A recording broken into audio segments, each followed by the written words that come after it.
Welcome to GK GS with Manish sir.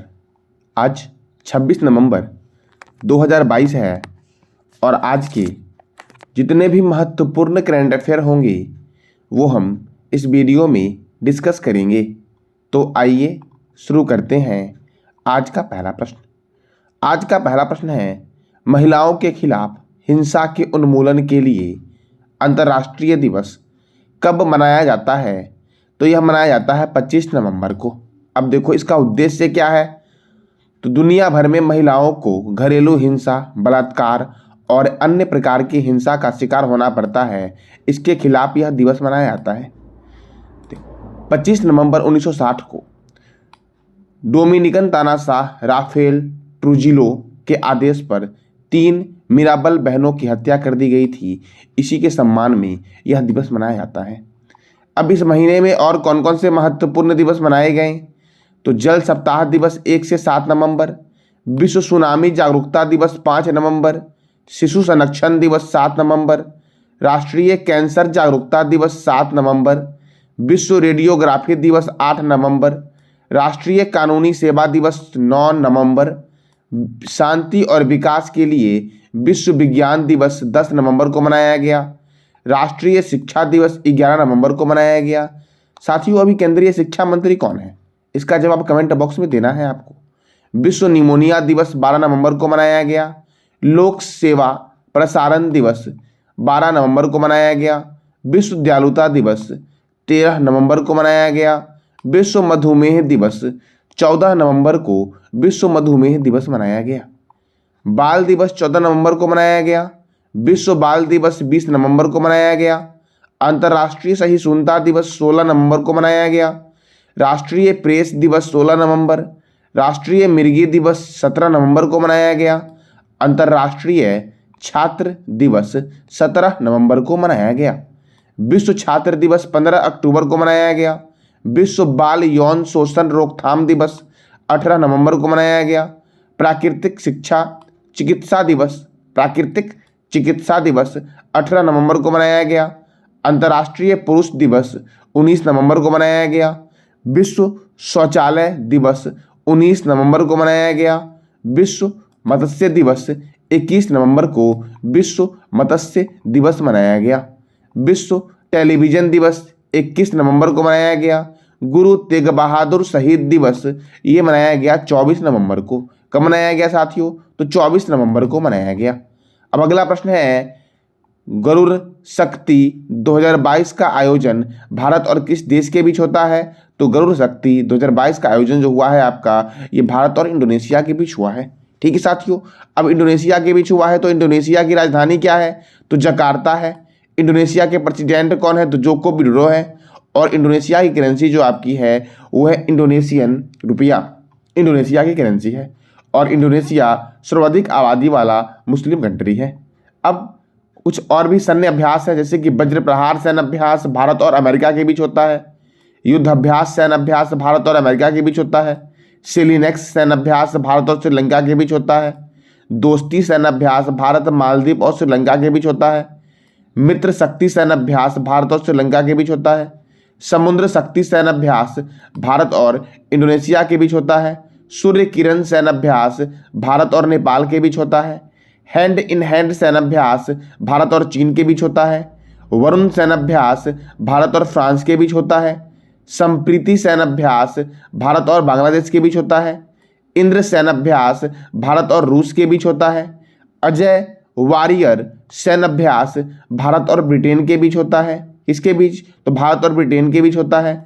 ठीक है साथियों। अब देखो, धर्म गार्जियन सैन्य अभ्यास भारत और जापान के बीच होता है। साथियों, जापान के प्रधानमंत्री कौन है? और सबसे पहली बार परमाणु बम जापान पे ही गिराया गया था। तो कब गिराया गया था, किसके द्वारा गिराया गया था और उस परमाणु बम का नाम क्या था? इसका जवाब कमेंट बॉक्स में देना है आपको। बिम्बेक्स 2022 सैन्य अभ्यास भारत और वियतनाम के बीच होता है और अल नगाह सैन्य अभ्यास भारत और ओमान के बीच होता है। अब अगला प्रश्न है साथियों, हाल ही में फिक्की द्वारा लाइफ टाइम अचीवमेंट अवार्ड 2022 से किसे सम्मानित किया गया? तो ये सम्मानित किया गया राजेंद्र सिंह पवार को। किन्हें साथियों? तो फिक्की द्वारा लाइफ टाइम अचीवमेंट अवार्ड 2022 से राजेंद्र सिंह पवार को सम्मानित किया गया। अब फिक्की, तो फिक्की का फुल फॉर्म है federation of Indian chambers of commerce and industry. क्या साथियों? तो federation of Indian chambers of commerce and Indian commerce and industries. इसका हेडक्वार्टर कहाँ पर है? तो नई दिल्ली में है। प्रेसिडेंट कौन है? संजीव मेहता है। और फिक्की की स्थापना कब हुई? तो 1927 में आपका फिक्की की स्थापना हुई। ठीक है साथियों। अब देखो अगला प्रश्न है आपका, हाल ही में किस राज्य के सूखा ताल झील के सौंदर्यीकरण पर हाईकोर्ट ने रोक लगा दी है? तो उत्तराखंड में है सूखाताल झील, जो पानियों वर्षा के पानियों से भरता है। इस सूखाताल झील के सौंदर्यीकरण पर हाईकोर्ट ने रोक लगा दी है। अब उत्तराखंड में है यह सूखाताल झील, तो उत्तराखंड की राजधानी है देहरादून। उत्तराखंड के मुख्यमंत्री हैं गुरमीत सिंह, गवर्नर है गुरमीत सिंह। कौन है गवर्नर उत्तराखंड के? तो गुरमीत सिंह। मुख्यमंत्री हैं पुष्कर सिंह धामी। और राज्यसभा सीट उत्तराखंड में 3 है और लोकसभा सीट 5 है। जिम कॉर्बेट राष्ट्रीय उद्यान, देखो इसका अब नाम हो गया है रामगंगा नेशनल पार्क। तो जिम कॉर्बेट नेशनल पार्क यह भारत का प्रथम राष्ट्रीय उद्यान है जिसका पुराना नाम हैली नेशनल पार्क था। इसकी स्थापना 1936 में की गई थी और इस राष्ट्रीय उद्यान के बीचों बीच से रामगंगा नदी निकलती है। ठीक है साथियों। रामगंगा नदी उत्तराखंड के नैनीताल झील से निकलती है और उत्तर प्रदेश के कन्नौज में गंगा रिवर में जाकर मिल जाती है। कन्नौज को बोला गया है खुशबुओं का शहर कन्नौज है। नंदा देवी राष्ट्रीय उद्यान उत्तराखंड में है। फूलों की घाटी राष्ट्रीय उद्यान कहाँ पर है? तो उत्तराखंड में है। राजाजी राष्ट्रीय उद्यान उत्तराखंड में है। टिहरी बांध भागीरथी नदी पर बना है और उत्तराखंड में है। उत्तराखंड के मुख्यमंत्री ने समर्थन ई गवर्नेंस पोर्टल लॉन्च किया शिक्षा में व्यापक सुधार के लिए। भूकंप अलर्ट ऐप लॉन्च करने वाला भारत का पहला राज्य कौन बना है? तो उत्तराखंड बना है। सूर्यधार झील किस राज्य में है? तो देहरादून में है। उत्तराखंड की राजधानी देहरादून में है। ठीक साथियों, संगेस्तर झील किस राज्य में है? तो इसका जवाब कमेंट बॉक्स में देना है आपको। नई शिक्षा नीति को प्री प्राइमरी स्तर पर लागू करने वाला देश का पहला राज्य उत्तराखंड बना है। पहली बार दुर्लभ मांसाहारी पौधे की प्रजाति उत्तराखंड में मिली है। लखपति दीदी मेले का शुभारंभ उत्तराखंड में हुआ है और best adventure tourism destination award Uttarakhand ने जीता। किसने जीता? तो उत्तराखंड ने best adventure tourism destination award जीता है। अब अगला प्रश्न है, हाल ही में किस फिल्म ने इफी में 53 आवर चैलेंज अवार्ड जीता है? तो ये जीता है डियर डायरी ने। किसने जीता है? तो इफी में 53 आवर चैलेंज अवार्ड जो जीता है वो जीता है डियर डायरी ने। मैंने कल भी बताया था आपको कि 53वां इफी फेस्टिवल में Indian film personality of the year award से चिरंजीवी को सम्मानित किया गया था। अब अगला प्रश्न है आपका, हाल ही में किस राज्य के अरिटापट्टी को जैव विविधता विरासत स्थल घोषित किया गया है? तो तमिलनाडु के अरिटापट्टी को जैव विविधता विरासत स्थल घोषित किया गया है। अब देखो यह राज्य का पहला जैव विविधता विरासत स्थल है। लगभग 250 पक्षी प्रजातियों की उपस्थिति के साथ यह गांव का एक समृद्ध जैविक और ऐतिहासिक महत्व रखता है। ठीक है साथियों। अब यह तमिलनाडु में है, तो तमिलनाडु की राजधानी है चेन्नई। तमिलनाडु के गवर्नर है RN रवि। तमिलनाडु के मुख्यमंत्री हैं MK स्टालिन। तमिलनाडु में राज्यसभा है 18 और लोकसभा है 39। अगस्त मलाई हाथी अभयारण्य तमिलनाडु में है। सड़कों पर रहने वाले जानवरों के लिए भारत की पहली एम्बुलेंस सेवा तमिलनाडु में शुरू की गई। मछली के उत्पादन में तमिलनाडु प्रथम स्थान पर है। और साथियों, मैंने ये क्वेश्चन ही पूछा था कल आपसे, कुछ लोगों ने इसका आंसर आंध्र प्रदेश दिया था, तो ध्यान से देख लेना। मछली के उत्पादन में तमिलनाडु प्रथम स्थान पर है और गुजरात दूसरे स्थान पर है। मेटूर बांध कावेरी नदी पर स्थित है। पिल्लूर बांध भवानी नदी पर स्थित है। कहाँ पर है पिल्लूर बांध? तो पिल्लूर बांध भवानी रिवर पर स्थित है पिल्लूर बांध। इंदिरा गांधी अभयारण्य कहाँ है? तमिलनाडु में है। मुद्दुमलाई अभयारण्य, कौन सा अभयारण्य? तो मुद्दुमलाई अभयारण्य तमिलनाडु में है। और मन्नार की खाड़ी मरीन राष्ट्रीय उद्यान जो आपका है यह भी तमिलनाडु में है। अब अगला प्रश्न है आपका साथियों, अनवर इब्राहिम किस देश के नए प्रधानमंत्री बने हैं? तो अनवर इब्राहिम मलेशिया के नए प्रधानमंत्री बने हैं, अरबन इब्राहिम। अब मलेशिया के बने हैं तो मलेशिया की राजधानी क्या है? कुआलालंपुर। मलेशिया की करेंसी क्या है? तो मलेशियन रिंगिट जो आपकी है वो मलेशिया की करेंसी है। साथियों मैंने अभी जस्ट बताया आपको इंडोनेशिया के प्रधानमंत्री, तो इंडोनेशिया के प्रधानमंत्री कौन है इसका जवाब कमेंट बॉक्स में देना है आपको। गुस्तावो पेट्रो कोलंबिया के राष्ट्रपति बने। जोस रामोस होर्टा पूर्वी तिमोर के नए राष्ट्रपति बने हैं। कहाँ के? तो पूर्वी तिमोर के बने हैं। एंथनी एल्बनीज ऑस्ट्रेलिया के नए प्रधानमंत्री बने। एलिजाबेथ बोर्न, कौन? तो एलिजाबेथ बोर्न फ्रांस की पहली महिला प्रधानमंत्री बनी है। मॉक्स जूनियर ने फिलीपींस के राष्ट्रपति बने हैं। मॉक्स जूनियर कहाँ के बने हैं? तो फिलीपींस के बने हैं। शेख मोहम्मद सवा अल सलाम कुवैत के नए प्रधानमंत्री बने हैं। और लूला डा सिल्वा ये ब्राजील के नए राष्ट्रपति बने हैं। लूला डा सिल्वा।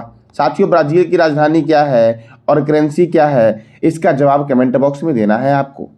ठीक है साथियों, अब अगला प्रश्न है आपका accidental jar the life and lies of Vladimir Putin नामक पुस्तक के लेखक कौन है? तो accidental jar the life of lies of Vladimir Putin नामक पुस्तक के लेखक हैं एंड्रयूस एस वीस। कौन है? एंड्रयूस एस वीस इस पुस्तक के लेखक हैं। अब और भी कुछ महत्वपूर्ण पुस्तक हैं जैसे कि Mamata behind 2021 Jayant Ghosal, the angels of Kailash पुस्तक Suvira Prasad, a little boy of India Ruskin Bond के द्वारा लिखा गया है। The dollar train trillion dream पुस्तक के लेखक है सुभाष गर्ग। फियरलेस गवर्नेंस पुस्तक के लेखक है किरण बेदी। ए हिस्ट्री ऑफ श्री निकेतन पुस्तक के लेखक हैं उमा दास गुप्ता। कौन है? तो Uma Das Gupta. The great tech game पुस्तक के लेखक है अरुंधति सूरी। बैचलर डैड पुस्तक के लेखक है Tushar Kapoor. Tomb of sand रेत की समाधि के लेखक है गीतांजलि श्री। साथियों गीतांजलि श्री को इनके लिए एक पुस्तक दिया गया, इनके लिए इस पुस्तक के लिए इनको एक पुरस्कार दिया गया है। तो कौन सा पुरस्कार दिया गया है इसका जवाब कमेंट बॉक्स में देना है आपको। और रेत की समाधि का अंग्रेजी अनुवाद किसने किया इसका भी जवाब आपको कमेंट बॉक्स में देना है। ए नेशन टू प्रोटेक्ट पुस्तक के लेखक हैं प्रियम गांधी मोदी। उड़ान एक मजदूर बच्चे की पुस्तक के लेखक हैं Mithilesh Tiwari. The speed of cricket in India पुस्तक के लेखक हैं स्टीव शॉ। कौन है साथियों? Steve Shaw. How to god its beauty के लेखक है सुधा मूर्ति। बिल पावर पुस्तक के लेखक है सोजट मरीन। मुस्कुराते चंद लम्हे और कुछ खामोशियाँ पुस्तक के लेखक है Jeevesh Nandan. The philosophy of modern song Bob Dylan. From dependence to self reliance पुस्तक के लेखक है Bimal Jalan. Nuclearisation of Asia पुस्तक के लेखक हैं Rene Nava. The world a family history पुस्तक के लेखक हैं साइमन सहवाग। कौन है साथियों? तो साइमन सहवाग हैं। तो ये था साथियों आज का आपका महत्वपूर्ण करंट अफेयर। मैंने कल आपसे क्वेश्चन पूछा था कि हाल ही में अनामलाई टाइगर रिजर्व के में जंबो ट्रेल लॉन्च किया गया है, यह किस राज्य में स्थित है? तो यह तमिलनाडु राज्य में स्थित है साथियों। अभी मैंने जस्ट बताया था तमिलनाडु के बारे में, तो तमिलनाडु के बारे में आप जो भी जानते हो इसका जवाब कमेंट बॉक्स में देना है साथियों। ठीक है साथियों, और आपको बताना है कि हरियाणा में कितने रामसर स्थल हैं और वह रामसर स्थल कौन कौन से हैं, तो इसका भी जवाब कमेंट बॉक्स में देना है आपको। आज का आपका प्रश्न है गुरु तेग बहादुर शहीद दिवस कब मनाया जाता है? ठीक है साथियों, मैं पिछले वीडियो में मैंने अक्टूबर मंथ टाइप कर दिया था, तो सही कर लेना आप लोग। और आपको बताना है क्वेश्चन, इसके लिए मैं एक अलग से वीडियो भी लाया हूं, तो वो भी देख लेना आप लोग। ठीक है, तो आपको बताना है कमेंट बॉक्स में कि गुरु तेग बहादुर शहीद दिवस कब मनाया जाता है, तो इसका जवाब कमेंट बॉक्स में देना है आपको। और इस महीने में जो जो इंपॉर्टेंट दिवस मनाए गए हैं उसका भी जवाब आपको कमेंट बॉक्स में देना है। तो ये था साथियों आज का आपका करंट अफेयर। जानकारी अच्छी लगी हो तो लाइक करें, शेयर करें और सब्सक्राइब करें। धन्यवाद।